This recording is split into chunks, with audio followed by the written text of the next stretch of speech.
Hello friends, ഇന്ന് നമ്മൾ discuss ചെയ്യുന്നു Kerala public service commission 2016 SI woman എക്സാമിന് ചോദിച്ച സയൻസിലെ 10 ചോദ്യങ്ങൾ.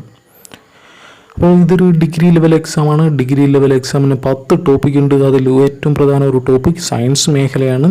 വളരെ അനായാസ മാർക്ക് നേടാവുന്നത് ആയിട്ടുള്ള ഒരു ടോപ്പിക്കാണ്. കാരണം ഈ സയൻസ് മേഖലയിൽ മുൻകാല ചോദ്യങ്ങൾ മാത്രം ഒന്ന് ഫോക്കസ് ചെയ്താൽ മതി. വിശാലമായി ഒന്നും പഠിക്കേണ്ട, ആ ഏരിയ ഒന്ന് അറിഞ്ഞിരുന്നാൽ മതി ചോദിക്കുന്ന മേഖലകളിൽ. അപ്പോൾ അതിനുവേണ്ടി 2010 ശേഷം PSC നടത്തിയ എല്ലാ ഡിഗ്രി ലെവൽ ചോദ്യ പേപ്പറും ഒന്ന് സോൾവ് ചെയ്ത് തന്നെ നോക്കണം. നമുക്ക് ചോദ്യങ്ങളിലേക്ക് കടക്കാം.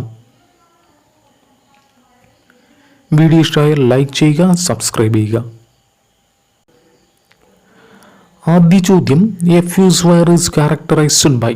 ഒരു ഫ്യൂസ് വയറിൻ്റെ പ്രത്യേകതയാണ് ചോദിച്ചിട്ടുള്ളത്. അതിന് ഹൈ റെസിസ്റ്റൻസ് ആണോ, ലോ റെസിസ്റ്റൻസ് ആണോ, ഹൈ മെൽറ്റിംഗ് പോയിൻ്റ് ആണോ, ലോ മെൽറ്റിംഗ് പോയിൻ്റ് ആണോ?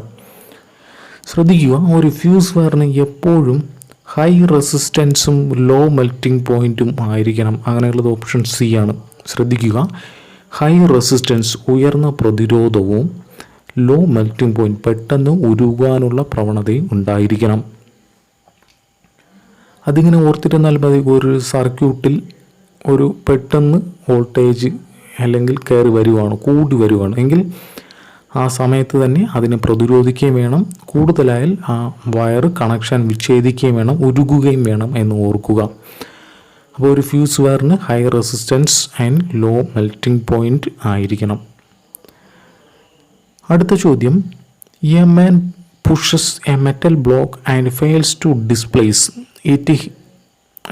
it. He does options: maximum work, no work at all, positive work, negative work. അപ്പോൾ ഇവിടെ ഒരു മനുഷ്യൻ ഒരു മെറ്റൽ ബ്ലോക്കിനെ ഒന്ന് ചലിപ്പിക്കുവാൻ ശ്രമിക്കുവാണ്. പക്ഷേ ആ മെറ്റൽ ബ്ലോക്ക് അനങ്ങിയോ ഇല്ല. എങ്കിൽ വർക്ക് സംഭവിച്ചോ ഇല്ലയോ, പോസിറ്റീവ് വർക്കാണോ നെഗറ്റീവ് വർക്കാണെന്നാണ് ചോദ്യം. ശ്രദ്ധിക്കുക, ആൻസർ ഓപ്ഷൻ ബി ആണ്, നോ വർക്ക് അറ്റ് ആൾ. അപ്പോൾ നമുക്കറിയാം അതിൻ്റെ ഡെഫിനിഷൻ എന്തുവാ? വർക്ക് എന്ന് പറയുന്നത് ഫോഴ്സ് ഇൻറ്റു ഡിസ്റ്റൻസ് ആണ്. Force into distance. F=m/a, mass into acceleration. അപ്പോൾ അതൊന്നും വേണ്ട, നമുക്ക് ഇവിടെ നോക്കാം F ഇൻറ്റു ഡിസ്റ്റൻസ് d. ഇവിടെ പറഞ്ഞിട്ടുണ്ട് ഡിസ്പ്ലേസ്മെൻറ്റ്, അതായത് ഡിസ്റ്റൻസ് അത് 0 ആണ്. അങ്ങനെയെങ്കിൽ F×0 0 ആയിട്ട് മാറും, അതായത് നോ വർക്ക് അറ്റ് ആൾ. അപ്പോൾ ഈ ഒരു ഇക്വേഷൻ ഒന്ന് ഓർത്തിരുന്നാൽ ഇതിനും ആൻസർ എത്താം. അപ്പോൾ ഓർത്തിരിക്കുക, വർക്ക് W=F×d. അതിൻ്റെ യൂണിറ്റ് ചോദിച്ചാൽ ജൂൾ ആയിരിക്കും. Unit joule. അടുത്ത ചോദ്യം, the minimum number of geostationary satellites needed for global communication coverage is. അതായത് ഗ്ലോബൽ മൊത്തത്തിൽ കമ്മ്യൂണിക്കേഷന് ആവശ്യമായിട്ടുള്ള സാറ്റലൈറ്റ്, ജിയോസ്റ്റേഷനറി സാറ്റലൈറ്റുകളുടെ എണ്ണമാണ് ചോദിച്ചിട്ടുള്ളത്. ഓർത്തിരിക്കുക, ഒരു ട്രയാങ്കിൾ ഷേപ്പിൽ ഒന്ന് സെറ്റ് ചെയ്താൽ ലോകം മുഴുവനും നമുക്ക് കമ്മ്യൂണിക്കേഷൻ ഒന്ന് സെറ്റ് ചെയ്യാൻ സാധിക്കും. അപ്പോൾ മിനിമം എത്ര എണ്ണം വേണം? 3 ഓർക്കുക. അടുത്ത ചോദ്യം, the working principle of optical fibre cable OFC, total internal reflection. അപ്പോൾ നമ്മൾ പഠിച്ചിട്ടുണ്ട്, ഒരു ട്യൂബിനകത്തുകൂടി വേവ്സ് എങ്ങനെയാണ് പോകുന്നത്? ഈ ഒരു ഷേപ്പിലാണ് പോകുന്നത്. അതായത് തട്ടി മേളിൽ തട്ടും, താഴെത്തട്ടും, മേളിൽ തട്ടും. അതായത് ടോട്ടൽ ഇൻറ്റേർണൽ റിഫ്ലക്ഷൻ. അങ്ങനെയാണ് ട്രാൻസ്ഫർ ആകുന്നത് ഡേറ്റ. OFC ഓർത്തിരിക്കുക, ടോട്ടൽ ഇൻറ്റേർണൽ റിഫ്ലക്ഷൻ. അടുത്ത ചോദ്യം, the concept of radio transmission was first demonstrated by the famous Indian scientist. അതായത് റേഡിയോ ട്രാൻസ്മിഷൻ അതിൻ്റെ ഫസ്റ്റ് ഡെമോൺസ്ട്രേഷൻ അവതരിപ്പിച്ചത് ആരെന്നാണ് ചോദ്യം. ഓപ്ഷൻ എ ആണ്, JC ബോസ്. അപ്പോൾ JC ബോസ് ഭൗതിക ശാസ്ത്രത്തിലും സസ്യശാസ്ത്രത്തിലും ഇന്ത്യക്ക് വേണ്ടി ഒരുപാട് പ്രവർത്തനങ്ങൾ കാഴ്ചവെച്ചിട്ടുണ്ട്. ഇദ്ദേഹത്തെ റേഡിയോ ശാസ്ത്രത്തിൻ്റെ പിതാവ് എന്നറിയപ്പെടുന്നു. അപ്പോൾ PSC ഇനിയും ചോദിക്കാം, റേഡിയോ ശാസ്ത്ര പിതാവ് എന്നറിയപ്പെടുന്നു ആര്? JC boss. ഇദ്ദേഹം സസ്യന് ജീവനുണ്ടെന്ന് കണ്ടെത്തിയ സയൻറ്റിസ്റ്റും കൂടിയാണ് ഈ ജേഴ്സി ബോസ്. അതാണ് PSCയുടെ സ്ഥിരം ചോദിക്കുന്നത്. അപ്പോൾ ഇനി ഇതും ഓർത്തിരിക്കുക, റേഡിയോ ശാസ്ത്ര പിതാവാണ് നമ്മുടെ ജേഴ്സി ബോസ്. ഇനി ബാക്കി ഓപ്ഷൻ നോക്കാം. CV രാമനുണ്ട്. CV രാമൻ്റെ PSCയുടെ ചോദ്യം, ഇദ്ദേഹത്തിന് ഫിസിക്സിന് നോബൽ സമ്മാനം ലഭിച്ചത് ഏത് വർഷം? 1930 രാമൻ എഫക്റ്റ് അതിലെ കണ്ടുപിടുത്തത്തിനാണ് കിട്ടിയത്. അപ്പോൾ PSCയുടെ ചോദ്യം ഇങ്ങനെയായിരിക്കും, ഫിസിക്സിൽ നൊബേൽ സമ്മാനം നേടിയ ആദ്യ ഏഷ്യക്കാരൻ എന്ന് ചോദിച്ചാലും CV രാമൻ. വിക്രം സാരാഭായ് നമുക്കറിയാം, ബഹിരാകാശ പദ്ധതിയുടെ പിതാവാണ്. ഹോമി ജെ ഭാഭ ആരാണ്? ആണവശാസ്ത്ര പിതാവ്. അടുത്ത ചോദ്യം, which of the following unit is the fundamental unit? തന്നിട്ടുള്ള ഫണ്ടമെൻ്റൽ യൂണിറ്റ് ഏതെന്നാണ് ചോദ്യം. Option D second. അപ്പോൾ എന്താ ഫണ്ടമെൻ്റൽ യൂണിറ്റ്? അതായത് നമ്മൾ ബേസിക്കായിട്ട് അളക്കുന്നത്, അതായത് സമയത്തിന് ഫണ്ടമെൻ്റൽ ആയിട്ടുള്ള യൂണിറ്റാണ് സെക്കൻഡ്. അതുപോലെ ഡിസ്റ്റൻസിന് നമ്മൾ മീറ്റർ ഫണ്ടമെൻ്റലായിട്ട് ഉപയോഗിക്കും. പിന്നെയുള്ളത് ഭാരത്തിന് നമ്മൾ കിലോഗ്രാം ഫണ്ടമെൻ്റൽ യൂണിറ്റായിട്ട് ഉപയോഗിക്കും. പിന്നെയുള്ള സമയം സെക്കൻഡ്.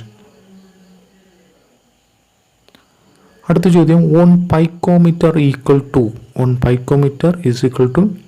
Option C 10⁻⁻12 metre. നമ്മൾ ബേസിക് ആയിട്ടുള്ള ടേം തീർച്ചയായും അറിഞ്ഞിരിക്കണം. ഇവിടെ 10⁻⁻1 മുതലുള്ളത് നമുക്ക് നോക്കാം. 10⁻⁻1 ഡെസി എന്ന് പറയും. 10⁻⁻2 സെൻറ്റി നമ്മൾ സാധാരണ ഉപയോഗിക്കുന്നതാണ്. 10⁻⁻3 മില്ലി, 10⁻⁻6 മൈക്രോ, 10⁻⁻9 നാനോ. അപ്പോൾ കഴിഞ്ഞ ഈയിടയ്ക്ക് ചോദിച്ചത് 10⁻⁻9 ആണ്, അത് നാനോ. 10⁻⁻12 പൈക്കോ, 10⁻⁻15 femto, 10⁻⁻18 Atto, 10⁻⁻21 zepto, 10⁻⁻24 യോക്ടോ. വേറെ ഒന്നും വേണ്ട, ഈ -15 വരെയെങ്കിലും ഒന്ന് പഠിക്കുക, ഫെംറ്റോ. അപ്പോൾ ഇതൊന്ന് സ്ക്രീൻഷോട്ട് എടുത്ത് ഒന്ന് നോക്കി പഠിക്കുക. അടുത്ത ചോദ്യം, the image of an object formed on the retina of human I. നമ്മുടെ കണ്ണിലെ റെറ്റിന, അതിൽ പതിക്കുന്ന വസ്തുവിൻ്റെ പ്രത്യേകത, അതിൽ കാണുന്ന പ്രത്യേകതയാണ് ചോദിച്ചിട്ടുള്ളത്. നമ്മുടെ റെറ്റിന ഇപ്പോൾ കോൺവെക്സ് ലെൻസിന് തുല്യമാണ്. അപ്പോൾ കോൺവെക്സ് ലെൻസിൽ എങ്ങനെയാണ്? റിയൽ ആൻഡ് ഇൻവേർട്ടഡ് ആയിരിക്കും, ഓപ്ഷൻ C. അപ്പോൾ കോൺവെക്സ് ലെൻസ്, റെറ്റിന ഓർത്തിരിക്കുക, റിയൽ ആൻഡ് ഇൻവേർട്ടഡ്. അടുത്ത ചോദ്യം, on which of the following scales of temperature the temperature is never negative? തന്നിട്ടുള്ള ടെമ്പറേച്ചർ സ്കെയിലിൽ ഏതാണ് നെഗറ്റീവിൽ കാണിക്കാത്തത്, അതായത് നെഗറ്റീവ് ഇല്ലാത്തത്? Option B കെൽവിനാണ്. അപ്പോൾ 273 കെൽവിനാണ് 0 ഡിഗ്രി സെൽഷ്യസ്. അപ്പോൾ ആ ഒരു ഇത് വെച്ച് ഓർക്കുക, കെൽവിൻ സ്കെയിലാണ് നെഗറ്റീവ് ഇല്ലാത്തത്. അടുത്ത ചോദ്യം, A person is comfortable while sitting near A fan is in summer because?